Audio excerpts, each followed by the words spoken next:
What would you guess if I asked you what percentage of old textiles gets recycled and fed back into making new clothes today? Well, if you guess 1%, you are right. I think that is a shockingly low number. Today, we showcase a company working on solving this problem. My guest today is Erik Koep. Erik is the CEO of Worn Technologies.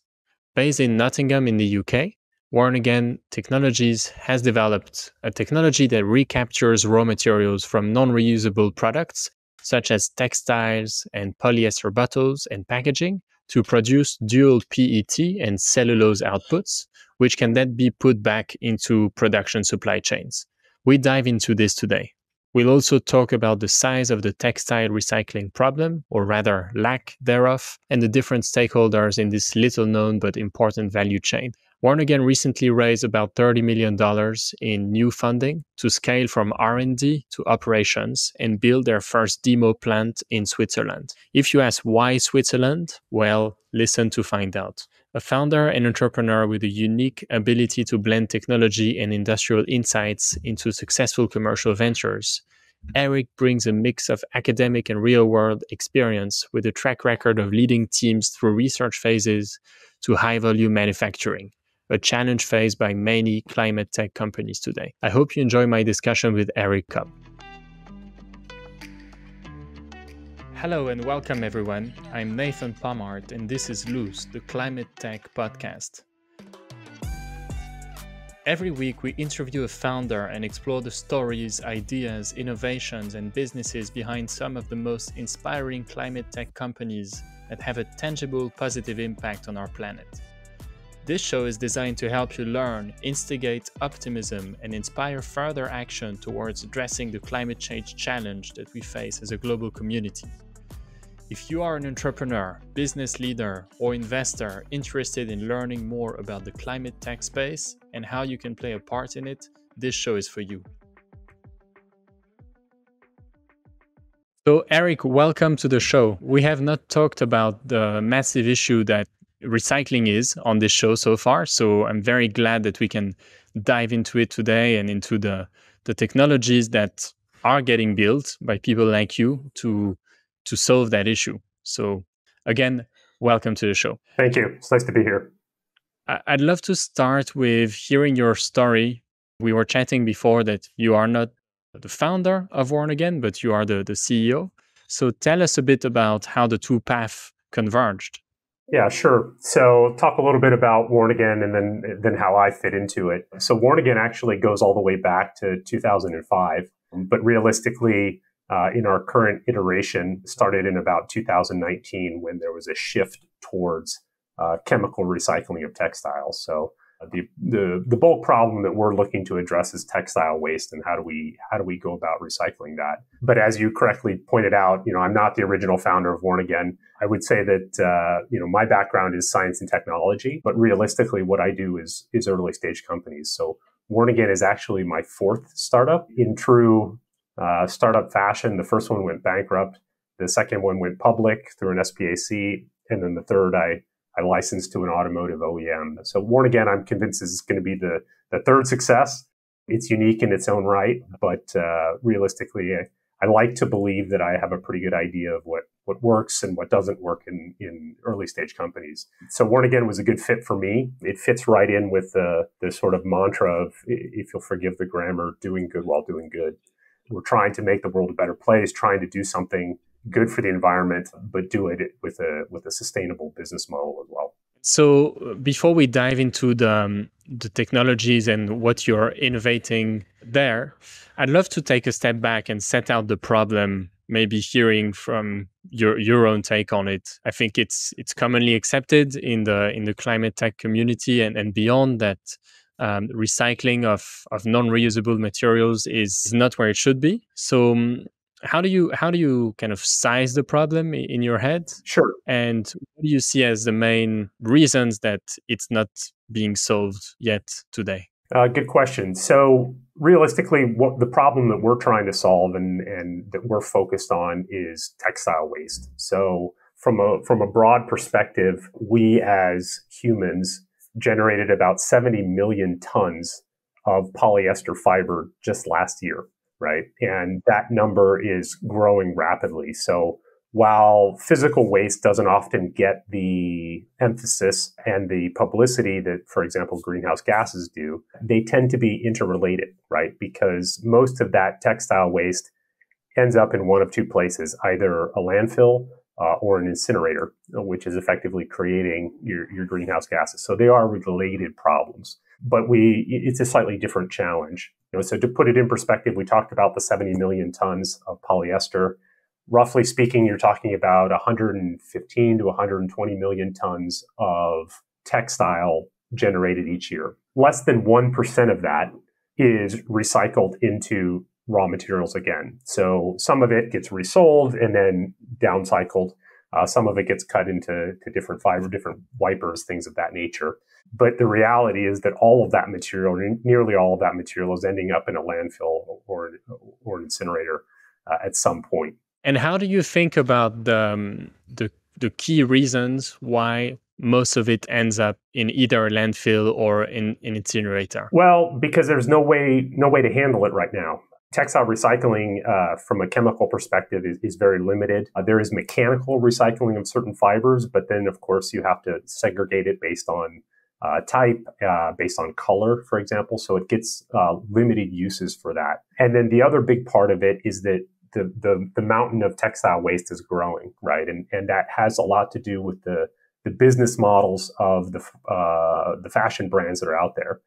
So a big part of this is the sort of fast fashion business model that's been set up, that's worked very effectively for the H&Ms and the Zaras of the world. But that's based on rapid turnover, right? And relatively low cost manufacturing and putting items out on the market for a short period of time. But then that equates to even more waste than what we've been used to. So realistically, we need to find a way to recycle that and basically turn it back into raw materials rather than just continually downcycling, because that's the only way we're going to create a fully circular system.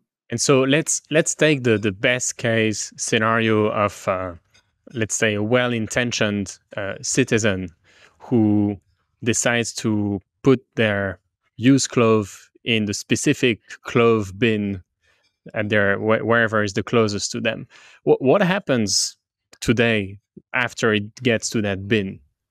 Yeah, so that's a great question. So basically what happens is it goes to different places depending on where you are. So here in the UK, it's typically the Salvation Army that picks it up. That's a charity. If you're in Switzerland, it's probably TextAid. If you're in the Netherlands, it's probably Boer Group. It depends on where you are. But there are specific collectors that collect all of the incoming textile, right? And the first thing that happens is that all these trucks and all these bags come in and you have individuals picking out items. Now, what they're doing is throwing out the things that are obviously trash, but then they're also looking for what they call the cream, which is the top 1% that funds the sorting business model, right? So this is the random Gucci handbag that's been thrown in and can be resold here in Europe. After that, most of it goes and gets sorted again for resale.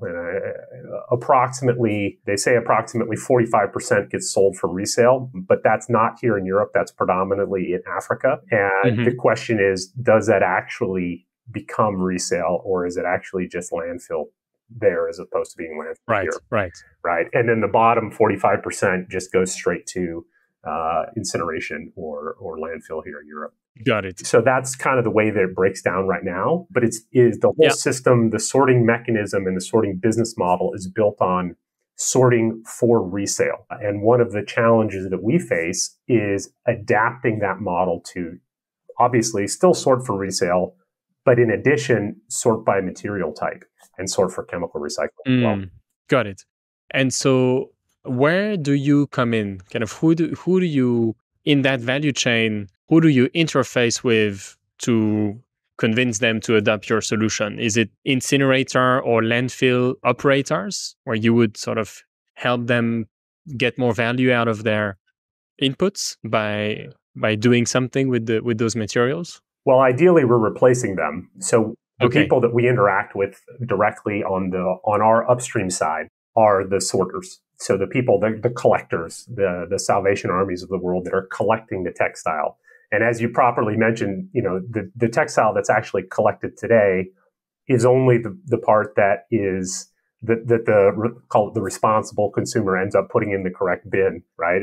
A good chunk of it is still going into landfill directly because it gets thrown in the trash instead. But so we interact with them and we're working with them to try to develop that model and how that works for them. But the reality is that there is a substantial amount of capex that's going to be required to enable that system. So even when there's a downstream output for these sorters, right, for specifically cut materials, they still need to be able to make the investment to do it. And one of the challenges that we face is that a lot of the sorters today are either charities or family offices, right? And we're talking about potentially a massive expansion of what this is, right? So we talk about today, less than 1% of textile is recycled into new textile. And so if you can get even to 50%, you're talking about a 50x increase, which is just massive. The question becomes, do the existing players have the balance sheet to actually be able to facilitate that change? Or are you going to see some sort of government support? So the EU, for example, has been very proactive in that area. And actually, the British government has come out through Innovate UK just recently to support it as well, specifically focused on sorting by material for chemical recycling. Let's talk a bit about then the technology that you have been developing. So what does it enable the sorters to do, or put it another way, what does it enable to do with a piece of textile that was not previously possible? Yeah.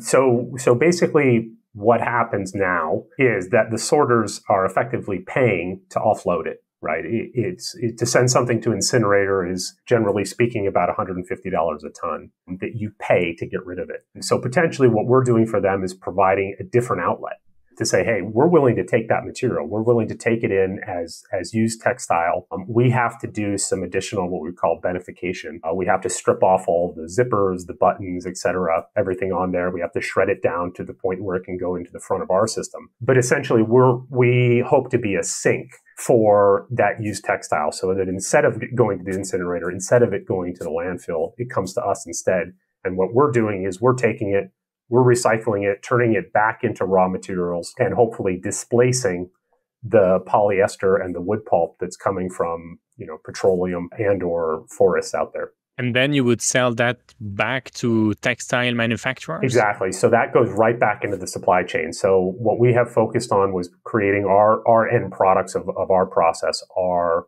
one-to-one drop-in replacements. So we create a polyester chip, a PET chip, which is basically a direct replacement for polyester made from petroleum. And we create a cellulose precipitate, which is a replacement for dissolving wood pulp, which is used for man-made fibers, for textile, but also obviously in the paper industry as well. In other, let's say, areas, Bill Gates, amongst others, talk about this concept of the green premium, which is like how much more expensive to do the green thing today compared to the non-green thing. Yep. So is that also how you think about your technology compared to the alternative, which is let's just get fresh polyester, and kind of where are you today? Yeah, you have to, right? It's always going to be easier to take a natural resource. It's always going to be cheaper to pull it out of the ground. Anytime you're doing recycling, there are necessarily more steps involved. The good news is that the demand is not coming from us, right? The demand is coming from end consumers. You see governments reacting to it, but realistically, it's the consumers today that are demanding more sustainable alternatives, right? And that's getting pushed down. So you're probably aware that there have been throughout the fashion industry very big public commitments to source their materials sustainably.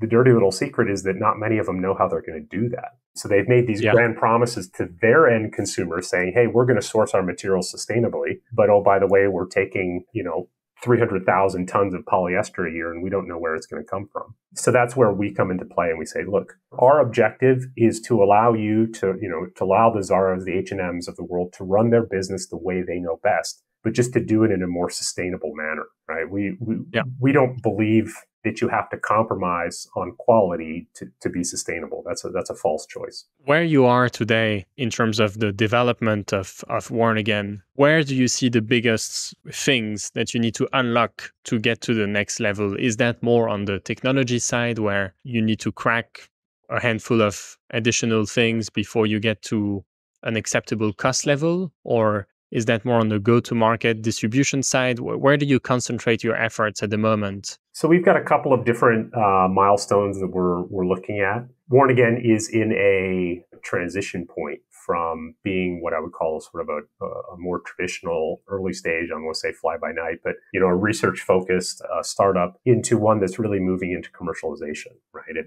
And technology transfer from R&D into production and into operations is not a simple step, and it's something that often gets overlooked, which is part of the reason why I'm here, is that I have a background in doing this, and I like to believe that I sort of straddle the line between R&D and operations, because it is a challenge and it is something that is not necessarily straightforward. So for us, the big challenge is one, is building our upcoming demonstration plant, which we're doing right now.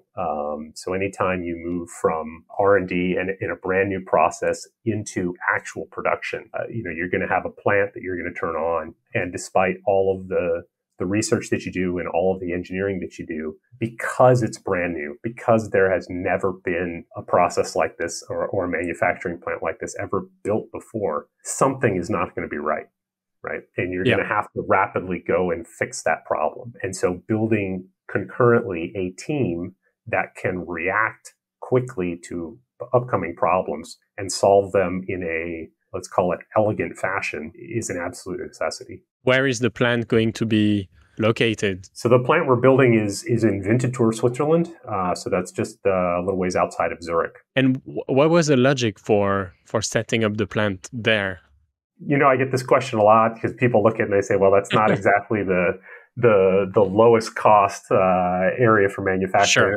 And I agree. It is certainly the nicest place that I've ever built a production plant. But there's several reasons for it. One, and I think the overriding reason that we will probably loop back to in a bit is sort of this circular supply chain and how it looks a little bit different than the traditional linear supply chain. It doesn't make a whole lot of sense to collect textile and then ship it, long distances, to convert it back into raw materials, to ship it to another distance, to make it into a garment, to ship it all the way back to Europe again. And particularly when you start thinking about first mile, last mile problems, right? We actually anticipate that, our feedstock, when you talk about end of life textile, is coming from population centers. So it's not something that's easily transported around the world. So when you say, okay, actually the best model for this is a locally sourced ecosystem. So Switzerland actually provided a great location for us in the sense of we have a community, which we call the Swiss textile ecosystem, of like-minded companies that are interested and motivated to do this, right? And it's always one thing, as a startup, you get used to it in people that say, oh, we love the idea, we love to be involved, right up until the point where it's time to write a check. But we have companies that are partners with us in the Swiss textile ecosystem that are making investments on their own to make this a reality. So that's one reason, is that we have that group, that community there. That includes companies that will buy your output to turn it into new textile. So it includes both upstream and downstream partners, right? So on the upstream side, we have the sorters, the collectors. On the downstream side, you have the people that spin the polyester and spin the cellulose into fiber, and then the weavers that create that into an actual textile, and then it goes back to the fashion brands who, in the end, create a garment out of it. So we're able to not only create but also trace a circular supply chain. Does it mean that, I guess my assumption hearing you describe the setup is that ultimately you are going to produce fairly high cost textile that will go into fairly high-end fashion items. Is that a fair assumption, or not necessarily? Not necessarily. As you would I think any economist would tell you that the output price is whatever somebody's willing to pay for it. And in the end, right now, what we're seeing is a premium for recycled products, right? And recycled products, not for obviously what end properties they're giving you, but for where they came from, right? And that again has to do with the demand that the brands are seeing. Is they're seeing demand for sustainable products, and they're able to sell it at a much larger premium. The second part of it is that material costs, when you think about a garment, is not really that significant. A large Right. portion of it is on the back end. An increase in price from the raw materials is actually relatively insignificant to the consumer. Mm-hmm. But we are seeing a premium, right? And right now, recycled PET chip goes for a premium of about 50% over standard polyester, over non-recycled or virgin polyester. We believe that's going to be sustainable. The reality is that because of the commitments that have been made and because of the lack of options, this market is going to be short material for quite a while. So we anticipate that premium is going to be here. I mean, it's always possible that the end consumer changes their mind and suddenly tomorrow nobody cares about sustainability anymore, but I don't think that's very likely. Yeah. I think this is something that's here to stay. I think it's something that we all need to do. We recognize that we need to do. And people are willing to take some personal responsibility and say, hey, look, I'm going to buy something that's more sustainable because I believe that it's important. On the downstream side, so on the textile manufacturer side, I guess that would be the right way to call it, the H&M, Zara of the world. Do you observe differences between the very big companies that have made public commitments, but as you said, don't necessarily know how to achieve them, compared to possibly smaller, more nimble fashion brands that maybe are willing to try more new things when it comes to using the circular value chain? Or would you say that it's across the board, an effort that is observed across the board in the industry? Well, there are always exceptions, but I think it's mostly an across-the-board thing. The challenge, of course, is how you do it. So the solution for a Zara or an H&M is going to be different than it is for a boutique supplier, right? Because of the volumes that we're talking about. And realistically, our goal is not to help facilitate a sustainable shoe brand or a sustainable t-shirt manufacturer. It's to help eliminate the problem of textile waste, which means that we need to address the large consumers as well as the small consumers. So from a volume point of view, it's the big people that they're taking hundreds of thousands of tons a year that we need to be able to address and say, hey, look, this is where we solve the bulk of the problem. So I do think it's something that we see across the board. But for us, realistically, if you talk about solving the big problem or helping to solve the big problem of textile waste, you have to address the big consumers, the large volume consumers. One question on the ecosystem, the Swiss ecosystem that you mentioned. Is there an actual name for the collective or for the cluster that people can Google and learn more about? Yeah, it's the Swiss textile recycling ecosystem. Okay. I wanted to switch to the understanding of your team. But what are the key skills that you need within your team, both for the research and for the operations that you mentioned earlier, that are required to be successful in this venture? Yeah, and this is I think a very interesting question, right? And it has a lot to do with how you scale a business, because early on and talking about startups, early stage companies, you need a very particular, I would say, character more than skill set. And so when I'm looking for people to join my team, I'm looking for their approach to solving problems. Startups, by definition, almost we're small teams. And so you end up solving problems that you're not qualified to solve because there's nobody else, right? And so you have to go about it and say, I'm looking for people that look at problems as challenges and opportunities rather than hurdles to get over, right? You're looking for people that are going to seek out ways to find answers, right?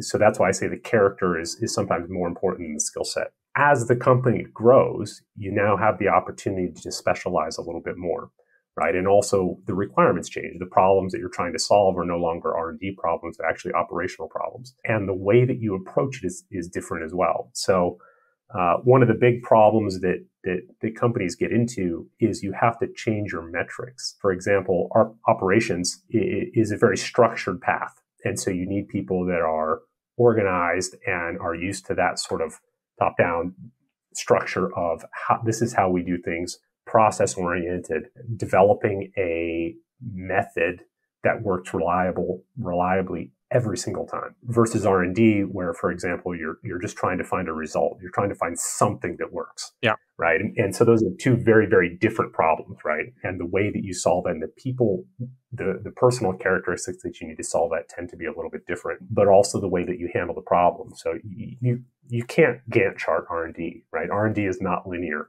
Yes. The problem, I back when I was an R&D manager, my boss would come and say, "Hey, when are we going to have an answer to this problem?" And I would say, "Well, it could either be next week or it could be 6 months." Yes. I don't know. That's the sort of the nature of R&D. It happens to be that way. But operations is not like that. It can be very organized and more structurally, rigorously controlled and Structured process. Yeah, exactly. Production. Transitioning from this R&D stage to the operation stage is something that I observe time and time again with the companies that I talk to on this podcast. That's where many climate tech companies are at the moment. It's often a critical moment where you want to get it right and somewhat quickly, because that's when the funding can be more challenging to get. And that is something that you've done multiple times with, as you mentioned earlier, some successes and some failures, or some less successful outcomes, potentially nothing to do with the transition from R&D to operations, by the way.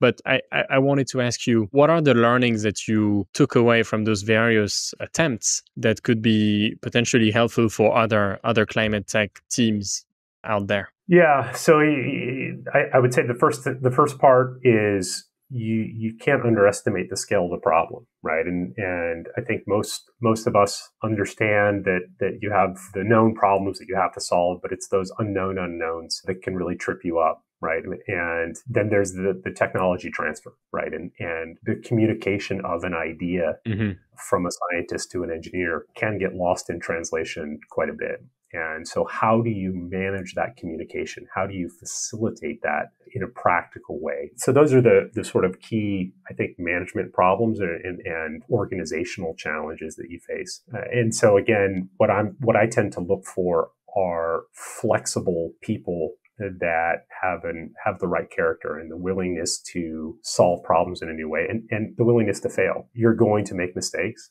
This is sort of the principle of fail fast, right? Is you want to make your mistakes early on in the process when the costs are the lowest, right? And so you need to have people that are willing to do that, but then also can communicate that effectively to the downstream, right? Because the operator who's going to be the one operating that equipment and making tens of thousands of tons a day is somebody that maybe isn't going to understand the heart of the process the way that somebody else would, but they need to understand which parts of the process are important to what they're doing as well. So I think that's a key part. And then, from a high level, from a leadership level, and from my point of view, I'd say that you have to believe it, really fundamentally believe it. I joke that my role is part direct contributor, part leader, and part evangelist. And if I don't fundamentally believe what we're doing, nobody's going to. And that's what I told my team, when I arrived, was that, if I didn't fundamentally believe it, I wouldn't be here. But by the same token, if everything was going as well as it should, I wouldn't be here either. So it's a little bit of both sides of the coin. This mentality of fail fast is obviously very popular in software circles, where you can debug and iterate so quickly. What is the kind of hardware translation of that? What, for example, when you think of how quickly can we have an iteration of our process and then debug it, to keep using software language. In your head, you think, well, each cycle is a week, a month, 3 months. Kind of how do you think about that? Well, it depends on the process. So it's never going to be as fast as software, but the principle is the same, right? So you want to generate more iterations. And so you think about from the perspective of your R&D team, how do you iterate faster? And it is because the process is slower, because you can't do, a single iteration in a day. Mm-hmm. You have to put more resources into thinking about, okay, how do we increase that?